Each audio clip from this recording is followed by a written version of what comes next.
Good morning. Movies are constantly getting the Bible wrong. So let's break it down. Isaac.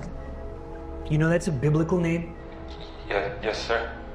God said to Abraham, "Give me your son, show me you are willing to sacrifice the one thing most precious to you." And Abraham was willing. Correct so far. So we're in the book of Genesis where it says God decided to test Abraham, where he asks him to make a burnt offering, a very specific sacrifice intended to repair a broken relationship with God, and you bring your best animal, a perfect male without defect. By now, Abraham is old and only has one son, Isaac, and God has promised him, "I will make you a great nation." So he's not just asking Abraham to sacrifice The one thing most precious to you. He's also asking Abraham to trust that God has a plan to follow through on his promises. You know what's always impressed me about that story? It isn't Abraham's sacrifice, it's Isaac's. Incorrect. Isaac did not know what was happening. They're walking up the mountain, carrying the gear they need for this sacrifice. Isaac spoke up and said to his father Abraham, "Father." "Yes, my son," Abraham replied. "The fire and wood are here," Isaac said, "but where is the lamb for the burnt offering?" Abraham answered, "God himself will provide the lamb for the burnt offering, my son."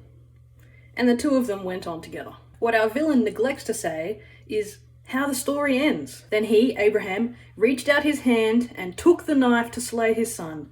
But the angel of the Lord called out to him from heaven, "Abraham, Abraham!"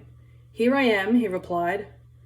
"Do not lay a hand on the boy," he said. "Do not do anything to him. Now I know that you fear God, because you have not withheld from me your son, your only son." Abraham looked up, and there in a thicket he saw a ram caught by its thorns. He went over and took the ram and sacrificed it as a burnt offering instead of his son. Abraham passed the test, and Isaac was saved. Now, I don't know what kind of God would ask that of someone, but The kind of God who is willing to do the same. Isaac is still the hero of this story. Actually, the hero of the story comes a few thousand years later at the end of the book.